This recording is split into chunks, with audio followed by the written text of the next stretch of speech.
Ole tuntuma chuan class 12 mathematics a topic pakhat poimo tak mai higher mathematics thenga mathematics la chunzom tu tan engtik lai po a poimo topic kan zir don ania ti chuan tuntuma hian helai studio thleng tur hian kan venga tangin true wheelerin karon kalani ti chuan kan venga tangin karon kala helai studio thleng tur hian helai studio ni hi kan venga tangin ti chuan he studio thleng tur hian voi khatma thil zuan kan karon nei lawa voi khatma tlawmngaite po kan nei lawa ti chuan he studio thleng tur hian chol mi alawin ka two wheeler khan he studio hi karon thleng the ni chuti ni chuan kan venga tanga he studio thleng tur hian kha kong kha karon kalna kong kha ain zom vek ti na ni tro chu voina kan zirtur chu nia voina kan zirtur chu in zom vek kan ti chu sap trong chuan continuous tinani mai tro chu mathematics voina kan zirtura chuan continuity ti hi ni don ni chuan continuity chu graphically chuan graph a chuan tuna kan soyang hian ti hian kan venga teng ka kala studio ka thlenga ta hian point chumbung om lo tro kalkong chumbung po om lo tro leimin zuan kan ngai om lo tro chu wang chuan he graph hi he kalkong hi a in zom vek ani a continuous ani tro ti chuan graph pakhat en leila ta hian lai point hi alo chumbung ta ni hei hi break alai hian hole omani tro ti chuan tiang chia chuan graph pakhat hei hi chu a in zom lo dang kha tero te ni tro ta ve thung hi chuan ta tang hian a jump dor ni tro tiang ang chi hi jump discontinuity kan ti ve thin kha ani vele thunga ti chuan a trong kam mol bera chuan continuity mathematics a tuna kan zirtura chuan continuity chu continuous function kan ti chu graph reng kan pen emo kan pencil emo kan chalk emo engpo ni se kan phoi lawa kan zia tlang thei khani graph ka ziak ta a graph ka ziaka ka phoi ka kut ka phoi zeu chuan eta ka chana ngai ang tro ka kut ka phoi chuan ani chuan ta hian in zom lo na kha omani tro chu kan pen emo kan pencil kan chalk te phoi mi alawa graph kan draw thei kha continuous function kan ti chu ni chuan phoi mi alawa kan draw thei graph ho chu en vele thungila phoi mi alo chuan engpo heti chen po kan kal reng thei tro chu ti ni chuan he function hi a continuous ani chu function chu engtika nge a continuous ti kha kan en chho zel dona ta hian helai hi 1 ni ta se helai hi 5 ni ta se interval 1 to 5 1 le 5 in kara hian continuous lo na nei ni tro chum na nei ni chumbung ta ni ta hian ma se hetilai kar hi 3 ni ta se ta hian 1 to 5 a hian not continuous ma se kha interval kha a continuous theihna la ya khan kan ti te ta chuti ni chuan 1 le 3 in kar 1 le 3 in kar a ve thung hi chuan he function hi a continuous ani kan ti the ni ti chuan continuity shatur chuan class 11 a kan zirto limit kha kan riat chen em ngai ani photana function pakhat kan neya chu function chu fx equal to x square minus 1 by x minus 1 ni se ti chuan he function a hian f of 0 kan zong them f of 0 chu ngen yang 0 square minus 1 by 0 minus 1 chu minus 1 by minus 1 ninga chu 1 ani mai tro ti chuan ani le f of true te kan zong them f of true en chinang f of true ni chuan 2 square minus 1 2 minus 1 chu 4 minus 1 by 2 minus 1 chu 1 tro 3 tro ni chuan value input kan pe khan heta hian product anei zel tro image anei zel ani chu relation and function khan class pakhata khan in zir to a ti chuan true kan da chuan 3 outcome nei tro image chuan chuti ni chuan f of 1 hi ngani ve tang 1 ni chuan 1 square minus 1 1 minus 1 0 by 0 0 by 0 chu entinge kan ti chin kha 0 by 0 chu undefined kan ti chin ani tro defined tani lo om zia soifia thela ni lo ni tro chu wang chuan undefined kan ti china undefined ti le infinity ti hi an tu a clear tu ta zinga khan lo hriat pol lo sham mula ka du ni ti chuan ani le ti taila 1 hi graph lo om ta a graph lo oma helai hi 1 ni se helai hi 2 ni se helai hi 0 ni se mo true a hian value ne ya 3 tro chu 0 a hian value ne ya chu 1 ani tro chuan 0 value chu 1 ania 3 chu het libor vel hi lo ni ta true a f of true chu 3 mo ti chuan 1 nei thei lampanga hian kan en don ta ni 1 he lampanga tanga 1 ron nei thei he lampanga tanga a right lampanga tanga 1 ron nei tel hian enge a value ni ve ang ti kha tun truma kan en tur chu ni mo ti chuan ama saberin f of 1.1 f of 1.1 kan en sinang 1.1 chu heti level hi level hi 1.1 ani ti chuan 1.1 ani chuan 1.1 square minus 1 by 1.1 minus 1 ani tro 1.1 square 1.1 ay xi 1.1 ida tro 1.1 square minus 1 by 1.1 minus 1 ani tro chu 1.21 square chuan 1.21 minus 1 by 1.1 minus 1 alo nia tro chu 0.21 by 0.1 tro chu 2.1 ani mai tro 2.1 ti chuan next 1.1 I hian he lama tangin a right hand atangin a I 1 nei le chong tur kan enang chu 1.01 ani ang tro he lama tanga rong kal chuan right atangin ti chuan 1.01 square minus 1 by 1.01 minus 1 tro chu 1.01 square hei hi tiang ka ziak direct to meng 2.01 lo niang chong kan kal thazela kan kal thachara f of 1.000 hi tam deuh tiang 1 nei to lu tuk turin ti la tro ti khan ni chuan 0 and 0 point nuwa khat ni thum li nga ruksari pasari tro chu 1.0 whole square minus 1 by 1 point minus 1 alo ni chu 2.0 lir pasari 1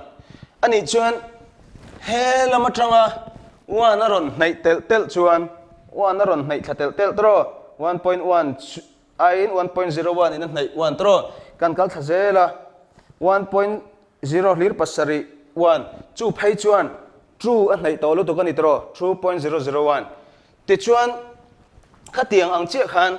a left hand lama kan en don ani a left hand lama chuan he lama tang hian he lama tang ve thung hian he lama tang ve thung hian 1 kan nei tir don ani mo he lama tang 1 kan nei tir chuan ani chuan 1 nei ve thei tur deuh ber heta hian 0.9 atang chan ve leila tro light point hi 0.9 ni se 0.9 chu 1 ne nei tro he lama tang chuan f of 0.9 chu 0.9 square minus 1 by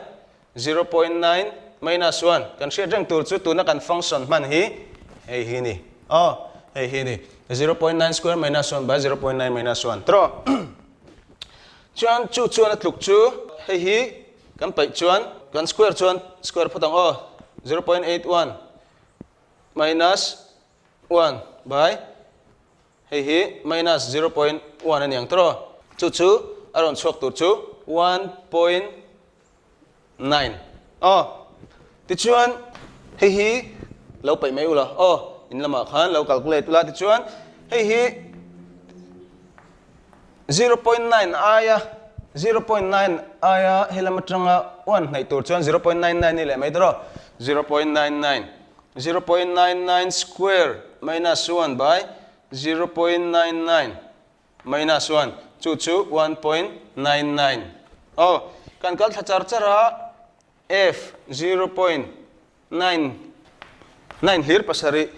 ni phei chuan 0.9 atanga ron kal phei chara hei phei chuan 1 nei to ni tro 1 nei to ni chu ti ni chuan 0.9999 minus 1 hei whole square ni ti kha she leila hei hian atluk tur chu 1 point hei hi ni ta ni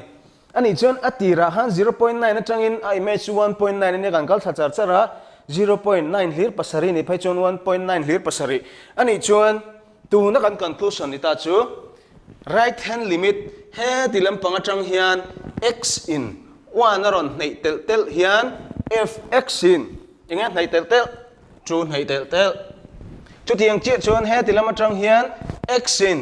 1 aron nei tel tel in f x in inga nei tel tel chu thau tro kha mathematical expression mangin kan ziak don ta ni fx kan function kha x square minus 1 by x minus 1 ani ti kha rengila ti chuan limit x in inge nei tel tel kan ti kha 1 chuan fx chu inge fx hitro chu true kan ti thina ni hei hi om zia chu kan chiar dan tur chu as x is tending to 1 fx is tending to true emo trong kam aya also kan du chuan as x is approaching true 1 fx is approaching to true chu tu na khan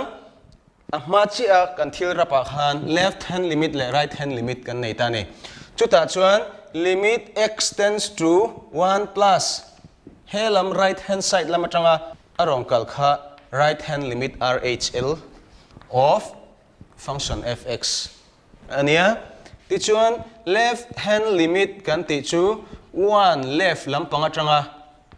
1 ron nei tel telakha 1 left atangin heting kan pan kha tro kha left hand limit kan ti chu nia ti chuan left hand limit le right hand limit kha true aron approach ve chu ti ni chuan limit x tends to 1 fx is equal to true tia kan zia hi x in 1 na pan na piang in fx hian true apan zel x hian 1 an nei pau le fx hian true an nei ve thung ani mai an nei tial ve bok ani mai ti na kha ania kha head topic kan zirlai le kan zirtu ratana kan thil poimo masa kan lak home chu ni sela ti chuan kha function kha atira kan soi kha a continuous em chhum lo chat lawin eng tika po kal rengem ti kha kan en hal poimo in ka sia a function kha zik leila x square minus 1 by x minus 1 ti kha nia ti chuan he function hi a graph draw tur chuan table siam photila x fx x hi 0 ni lai in photang x is 0 nin 0 minus 1 0 minus 1 1 tro x hi 0.9 anin nge kan ti kha ahma kan chaw khan x hi 0.9 anin 1.9 tro chuan x hi helampanga hetlampanga kan ziak zong ke x hi 0.9 anin ta hian 1.9 x hi ta hian 1.01 anin fx chu 2.01 tro chuan x hi true ni in kal deyang true ni kan kal dor chuan x square chu 2 square 4 minus 1 2 minus 1 1 3 tro chuan helama hian 0.9 helama minus 1 dang minus 1 kan da chuan minus 1 square chu inzai minus 1 square 1 1 minus 1 0 an noi cheng pon is 0 by ni chuan 0 don tin ani tro chu a graph anila a graph kan an chuan 0 chu 0 a image tur chu ta hian 1 ani tro ti chuan 1.01 a 1.01 chu level hi ni se tro level hi ni anga chu ti ni chuan a image tur chu 2.01 2.01 chu level hi ni tro chuan true ni chuan image chu 3 heta tro chuan -1 anin image chu 0 -1 anin image chu hei -1 image chu 0 tro ni le -2 ni ta se time belang -2 ni ta se x -2 ni chuan -2 square chu 4 -1 -2 -1 tro chu 3 by -3 chu -1 ani tro ai chuan hei hi x -2 ni chuan ai image tur chu -1 chu ta hian omang chuan chu ti ni chuan le x hi 1 ani khan nge kan ti kha undefined chu ti ni chuan 1 ani lain x hi an image nei don lo ti na ni 1 nei te hawa khan image nei 1.9 na 2.01 tro 0.9 chu level hi ni ta se 0.9 image tur chu 1.9 ma sa true thleng mi alo tro true thleng mi alo chuan true kha thleng thei ta lo ta ni tro true thleng thei ta lo ta ni chu ti ni chuan he function hi a graph kan ro chuan tiang vel hi lo ta ni ta hian hole kha lo ta ni break kha lo ta ni tro chu ti ni chuan excuse me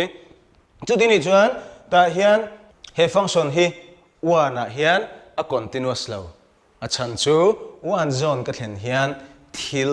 thil break kha lo tlat mai tro la hian hole thil kwa kha lo tlat mai tro chu wang chuan he function hi a limit kha exist ma se a continuous lo ani tro kha ha kina JEE te point exam nga khatiang ngatana decision siam zung theihna turatana kan hriat tur poimo tak pakhatania classroom chunga hian a chaw ngor kan textbook azaw em wangin chaw tur hi atam em a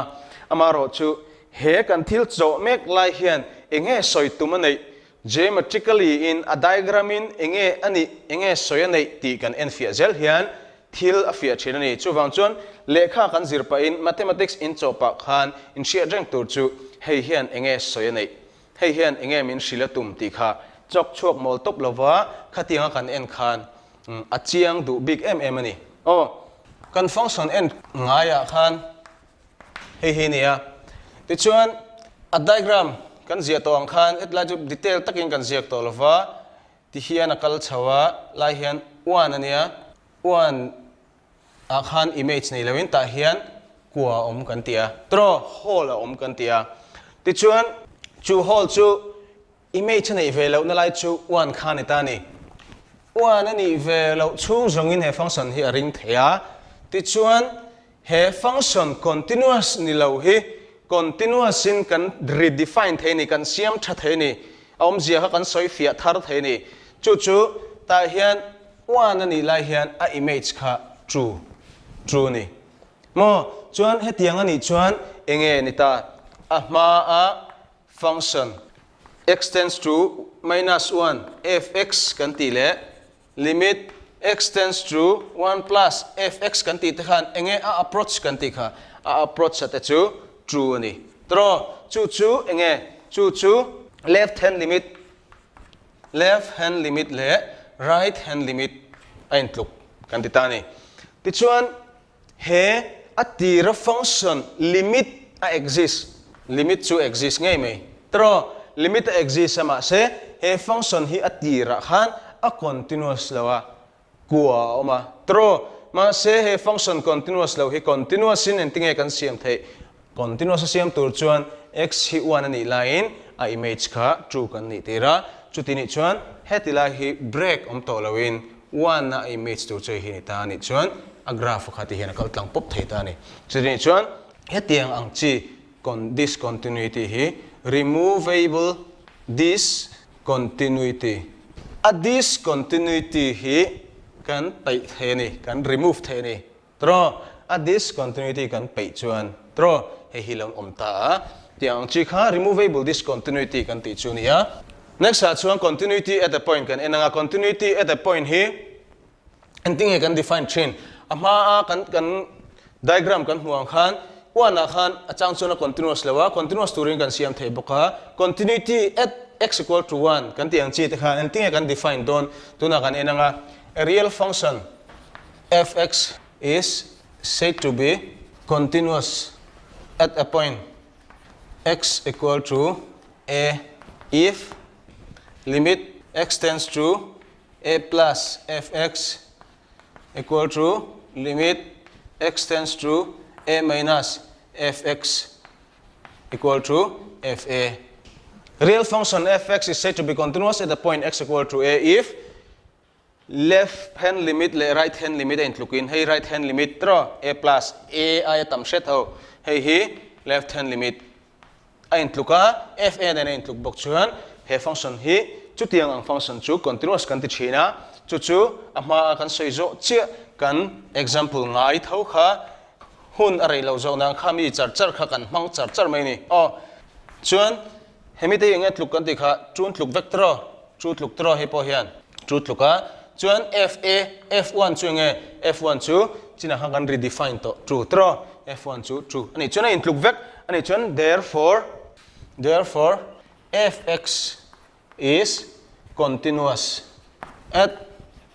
x equal to true kan ti thei ta ni chu ti ang chi mang khan continuous problem kan chok china ta hian enga tinge real function hin ti khara ti mai thea mo real function kan ti na chan chu he function a khan function fx kan ti chu fx chu a function tirtu kha x ani vangin function of x kan ti chena ta hian true x plus 3 lo ta se tro true x plus 3 ti danglam tu chu x a danglamin tro thil dang ani lo tro x a danglam piang in true x plus 3 value hi danglamang tro x1 ani chuan 2 plus 3 5 x2 ni chuan 4 plus 3 7 tro adang lam na zel chu x khani tro chu wang chuan he function hi function of x kan ti heti la function of x fx te gx te hx te eng pon ro se mo function of x ti soina vek khani ti chuan fx equal to 2x plus 3y ti taila ta hian a function tirtu kha x chaw ni to lo tro function tirtu kha y ni bok tro chu tiang chi chu fx function of x kan ti atia kan je hi a diklo lo ta ni chuan he tiang chi hi chu function of x and y 2x plus 3y tiang he kan hmang thin ta ni ti chuan is said to be continuous at the point x equal to a chu eng pon thei kan problem ngaia kan cho chuan at x equal to 1 kan ti ang kha ni chiang le zola kan hriat thiam theinan tuna hian function pakhat enila function pakhat put chop deu 1 at x greater than 1 minus 1 at x less than or equal to hey 1 to 0 mang zo kang all samang en anom zo kang ti chuan a graph and don taila question antinan JEE mo MBSc class 12 exam both exam multiple choice ron nam tani he function hi 0 continuous sem aran ti thut tani chu chok lo khan in Zirlai khan all some de wangai to dang khawm tani chu dini chuan 0 aya alenin a image tur chu 1 tro 0 emo aya atetin a image tur chu minus 1 ani tro ani chuan 0 khan in to na nei tamia lo tani tro kan se thiam tro chulai chu mi ni wang chuan 0 he function hi a continuous lo ti kha not continuous at x equal to 0 option kha or someday win second ni thum vel chung khang kan conclusion kan siam thei ni chu ta hian graph mangin en le don taila all sum te in he minus 1 ania he 1 x hi he 0 tro 0 I len piang in 1 I match to chu 1 tro 0 I len 1 ani chuan 1 2 ani chuan I match 1 3 ani chuan I match 1 0 I len piang in I match 1 ani chuan tin kal cha charang tro ti chuan x hi 0 nin minus 1 ti chuan x hi 0 I tet minus 1 nin minus 1 thau minus 2 nin minus 1 thau ani chuan I match chu kha hei ta tro ma se heta hian x hi 0 ni in minus 1 ania tro ma se x hi 0 aya alenin 1 ania ta hian 1 ron thleng ve thei melo ta hian whole thil kwa kha ta ni tro thil kwa kha ta ni chumi ni wang chon 0 hian hei ta hian hian a sia ta hian a silawa 0 hian ain zom thei ta melo mai ni tro ain zom thei ta melo mai ta hian discontinuity in zom thei lo na kha ta ni chu wang chon ti ang chi te hi chok kher lo khan a continuous lo kha chiang takin kan en theya chu chok kher kan du chuan kan formula mang khan limit x tends to 0 plus fx chu right hand limit anianga equal to limit h tends to 0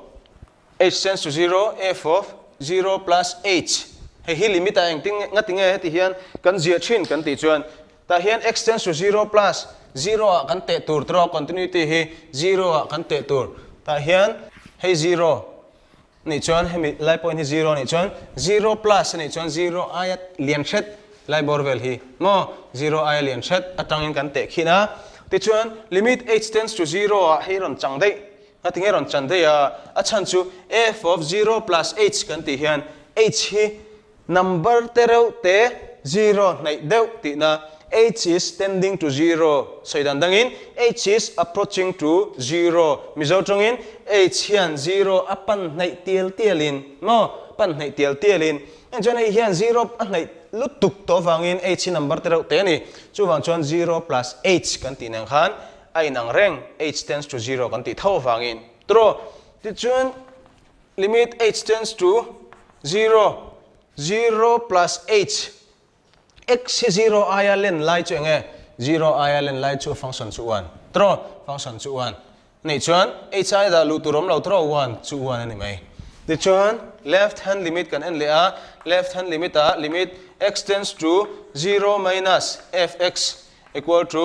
limit h tends to 0 f of 0 minus h ani le me ma kan so yang che khan 0 minus h ania chu 0 minus x hi 0 minus omje chu x 0 ai na te 0 ai a te chuan a function chu minus 1 ani tro minus 1 ania chu ti ni chuan minus 1 chu minus 1 ani chuan right hand limit the left hand limit hi ain tangem 1 le minus 1 chu ain tluk lo tro chu wang chuan therefore left hand limit is not equal to right hand limit hence the given function is not continuous at x equal to nghe kan chok ha x equal to 0 ti khang conclusion kan siam zung thei ni adot le chuan he problem hi anila find the value of k if fx equal to sin 2x by 5x when x is not equal to 0 k when x equal to 0 is continuous at x equal to 0 he problem en tu chuan limit x tends to 0 plus fx equal to right hand limit ti natro right hand limit h tends to 0 f of 0 plus h tro limit h tends to 0 plus ni chuan x is 0 ai na lian set 0 ni lo tro 0 ni lo lai chu he function hi tro h tends to 0 sin 2 x ai nge om to don 0 plus h chu nge h ani mai tro h sin by 5h tina chu limit h tends to 0 sin 2h hi class 11 a limit kan zirto le atira limit tlem kan soikha ta man tangkai ngai ta hian 2h om chuan a hnoi hen ngem ve tu 2h om ngai tro chuan omsa enge 5 omsa 5 le h omsa chuan kan bel thar chu 2 tro 2 kan sel boi turin ta hian 2 kan da ngai tina tro achan chu ta in equal to sign kan mang box sia tro chu tin ni chuan 2 by 5 constant kan la chok da yang limit h tends to 0 sin 2h by 2h itani ti chuan next step a hi lo ngai taila 2 by 5 h hian 0 nei tel chuan 2h pon 0 nei tel tina ni mai tro chu wang chuan hela h tends to 0 hi next step a chuan 2h tends to 0 tina lo nenga ti chuan hei hi class 11 a kan zir vek to a hei hi 1 atuka chu 2 by 5 into 1 tina nia 2 by 5 tina ni ti chuan right he function hi a continuous sa ti kan hriat sa wangin a continuous ti kan hriat sa wangin left hand limit kan chok herangai to lawang right hand limit kan chok to a chuti ni chuan right hand limit le f0 chu enge f of 0 chu k ni tro ani chuan right hand limit le hei hi in tluk don tina ni therefore k equal to 2 by 5 ti hi kan answer tur chu alo ni ta ni ole ti khan tun chuma continuity kan zira continuity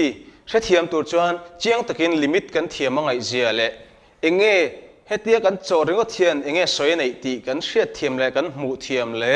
kan mitha kan ngai ruat thiam kan visualize thiam poimo zia kan hmuta a ti chuan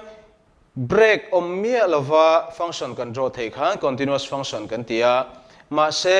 alai a inkara thil chia whole break om khan continuous theilo kan tia ma se continuous theilo ro rova khan interval lian dewa continuous lo ma se interval hemi leka chuan a continuous chinani ti te kan soya tro ta hian he tatranga hemi chena hian continuous lo ma se he tatranga hemi chena hi chuan a continuous ani ti te kan soya tro chuan chu continuous lo na chu continuous lo na pakhat omte chu continuous thein continuous turin kan siam thei ani ti te kan soya chu chu removable discontinuity a discontinuity kan remove thei ani ti te kan soya ti chuan heng song song hi